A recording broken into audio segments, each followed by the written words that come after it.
So hey everyone, welcome back to another video, and today we're actually reviewing the Voge 500 DSX that you see behind me. We'll be taking this bike out on its first ride. I'll give you my initial thoughts on what I think of this bike. Also, the naked version has been loaned to me for the next 3 weeks, so we've got two bikes to test.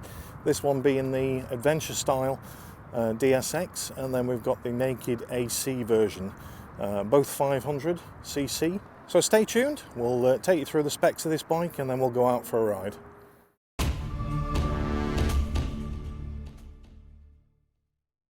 So welcome back, and this is the Voge 500 DSX. It's a 2022 model. It's a Chinese brand that's flooded the UK market.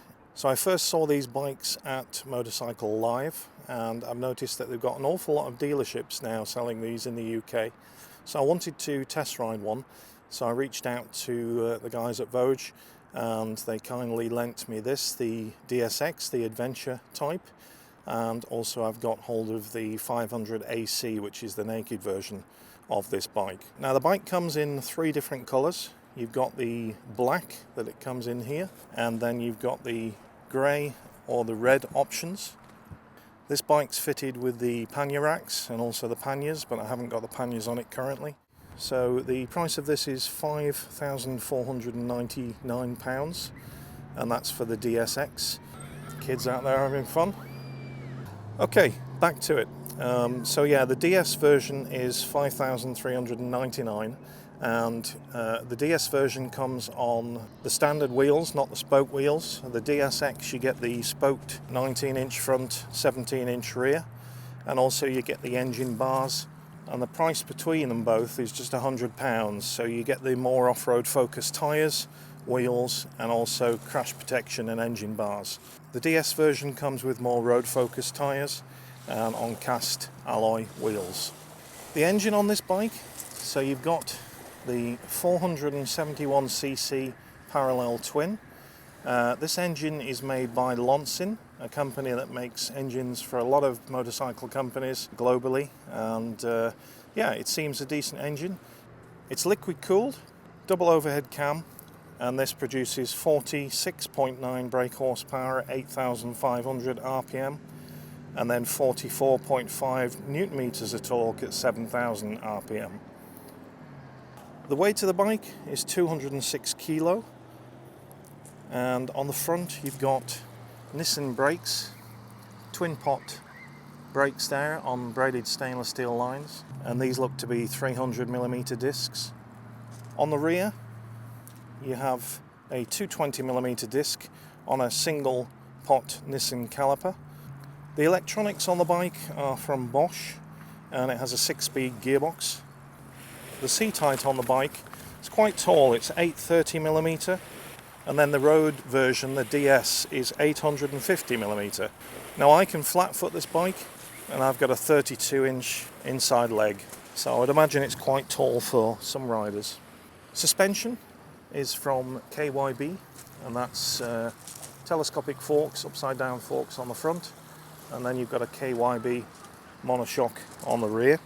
Tyres on the bike, this comes with Metzeler Tourance tyres, which are the off-road focus ones for the DSX. Not sure what the DS comes on, but they're more road focused tyres. One thing that they do have is tyre pressure monitor on the dash, which I think a lot more bikes should have that. I find it quite useful just to keep my tyre pressures checked, and also if you do get a flat tyre, at least you get some kind of warning. It does come with a bash plate underneath if you were taking this off-road. Now I do see Voge have brought a new motorcycle out, which is the 650 version, and the 650 version is actually a single cylinder, which is quite surprising. I thought a parallel twin would be more suited, so I'll be interested in getting the 650 version to test that also in the coming weeks and months. So the front screen on here is adjustable. You have an adjuster knob on the outside that you undo and pull the screen upwards and then tighten that knob down. I think that could do with a revision, so that actually you could adjust it from the inside of the screen. So the seat on the bike is quite padded, feels comfy initially. Time will tell as I ride this bike whether it is comfy or not, but it's one of those bikes where you do sit in it rather than on top of it, so it's got quite a nice feel. Okay, so the dash is a colour TFT dash, and like I said, you've got tyre pressure monitoring system. Not sure if you can see that. It's all pretty plain and simple. You've got a voltmeter, gear indicator, fuel gauge, rev counter, miles per hour, outside temperature, and then switch gear, basic switch gear, lights, indicators. You'll have to excuse the wave noise, guys. Sorry about that. The speedboat keeps going by. Quite nice, as long as they're enjoying themselves. But yeah, on the switch gear, pretty standard on the left and the right. The mirrors are quite good. I don't see my elbows in the mirrors, fully adjustable. And also you've got a USB port just down by the dashboard, just there for charging your phone and things. So the fuel tank on this bike is 16.5 litres, and that gives you a 80 mile per gallon on that, which gives you about a 200 mile range per tank, thereabouts, depending on how you're riding. The bike comes with a 2-year transferable parts and labour warranty. It has full LED headlights. I'll just turn that on and show you. So you've got running DRLs just at the sides, and then a twin LED headlight, and then you've got indicators which are LED just at the front, and then on the rear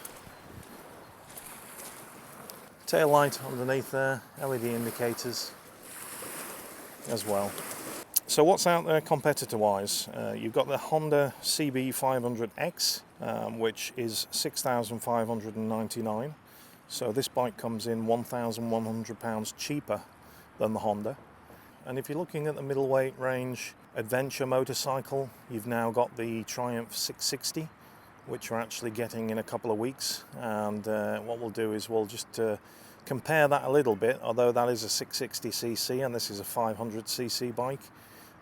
It's a little bit pricier as well, with the Triumph being just over £8,000. But yeah, its main rival is the CB500X, and it's £1,100 cheaper.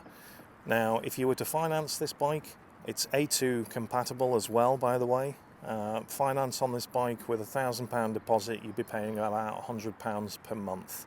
I'm not sure what the PCP deals are on this bike, but that would come in a little bit cheaper, I would imagine. So who's the bike aimed at? Well, I think if you were going touring and you wanted an adventure bike for as cheap as possible, brand new, with a 2-year parts and labour warranty on it, it's a contender for sure. On the motorway just now, there was no vibrations through the bars or the pegs or anything coming up the motorway, doing about 60-65 miles per hour. So I was quite happy with that. And also I was pretty impressed with the wind blast from the screen, even in the low position. It's now in the high position, but it does cocoon you in a bubble of zero wind blast. I normally get some blast on my head with being 6'2" tall, but I didn't feel anything. Like I say, the luggage racks are on, and you can fully put the top box and 2 panniers on this. And if you buy them off Voge, aluminium top box and side cases, they come in at about £500. So I think that's pretty much a bargain. So interested to hear your thoughts. Yes, it is a Chinese brand, but these are flooding the UK markets just now. Let me know what you think.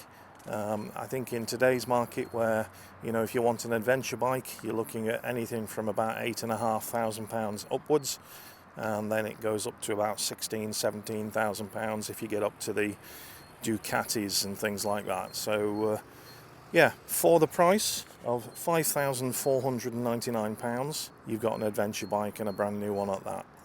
I think that's pretty good. Okay, so what we're going to do now, we're going to get on the bike and go out and give you a first ride and tell you what I think of it. Okay, so I'll be interested to hear what you think of its looks. It certainly looks the part, and I can tell you from riding up to Pine Lake just now, the engine is pretty nice actually. Okay, so how's the bike for riding? Well, it's very comfortable, but like I said, the seat is quite spongy. Now, I remember on some comfort seats that I've had on bikes and ridden some adventure bikes, when their seats are quite spongy, you tend to sink into them. And I think if you were hours and hours into the saddle, you get some heat spots on your backside, and also it wouldn't be that comfy. I much prefer a more firmer seat, but each to their own. The dashboard is very clear, very visible, and it has all the information that you would want at a single glance. It's quite well positioned there, just above the USB port, which is always a great thing to have on a bike if you're having a sat-nav or a phone mount. I'm not keen on this little bar across the clamp just here. I think if you were putting a sat-nav on, I always like to have them centralised, and I've noticed even Triumph do that, and I don't think it's needed, to be honest. Two separate clamps so you can put a sat-nav in the middle would be great. What else? Screen. So the screen in the upper position, I did just test it, and the wind buffeting around my helmet was even worse than it was when it was down. So I've just put it down into the lower position again. Actually, you have to take the screw all the way out to adjust the screen up and down. I couldn't do it any other way. So that's probably one thing that I would ask Voge if they could change it in the future. Try and make it a little bit more user-friendly, and maybe that you can adjust it from the inside, a bit like the Triumph Tigers. One thing I do notice, which is always welcome, is adjustable clutch lever and brake lever. Sometimes on the cheaper end of the market you don't get an adjustable clutch lever, so that's quite welcome. Mirrors, yeah, perfect view from the mirrors. Can only just see the edges of my arms, which is good. There's no vibration in the mirrors. One thing I did notice on the motorway when I'm hard accelerating, there's quite a bit of vibrations through the bars, but once you get settled to a speed and stick at that speed, the vibrations settle down and they disappear. So for motorway cruising, it's perfectly adequate. So the pillion seat on the back looks pretty big as well, so I think if you were riding two up on this thing, you've got adjustable preload on the monoshock on the rear, so you can adjust that up if you're taking a pillion, and also if you had the top box on there for them to lean back on as well, it would be a good bike for two up touring. I think if I was to purchase one of these myself, I would just go for the DS model, which has the cast alloy wheels and more road focused tyres. So we're just at Melthorpe, Sue's snack bar just there on the left, and we're just going to head down towards Arnside on the back lanes and test this bike some more. But yeah, quite impressed with it so far. For the money, it's living up to what I expected from the bike anyway. Nice sound from the exhaust pipe of that parallel twin. It's quite short geared, so you do find yourself up in 4th, 5th and 6th even on these back lanes. But like I say, on the motorway, once you get settled down to a speed, it handles it perfectly. It's 11 degrees, so we've had quite a nice weekend this weekend. Yesterday was 7 degrees, so the temperature's going up, which for the time of year it should be creeping up a bit. And again, it's nice to see that outside temperature on the dash. What I'm a big lover of, right in the centre of the dash, I don't know if you can see it just there, you've got a motorcycle with the tyre pressure indicators, which I love to see on something like this, because you know some of the more expensive brands don't even have that. And then the other thing, and I'm always conscious of my own bike when I leave my own bikes in the garage, I always have them on a trickle charge so that I don't come to the bike at the weekend and then try and start it and I've got a flat battery. But it's got a battery volt indicator on the dash at the top there, which I think is brilliant again. Two things that other bike manufacturers need to start putting on their dashboards. Now, with about a 200-mile range on this tank as well, that's not too bad in today's climate if you were touring on this bike.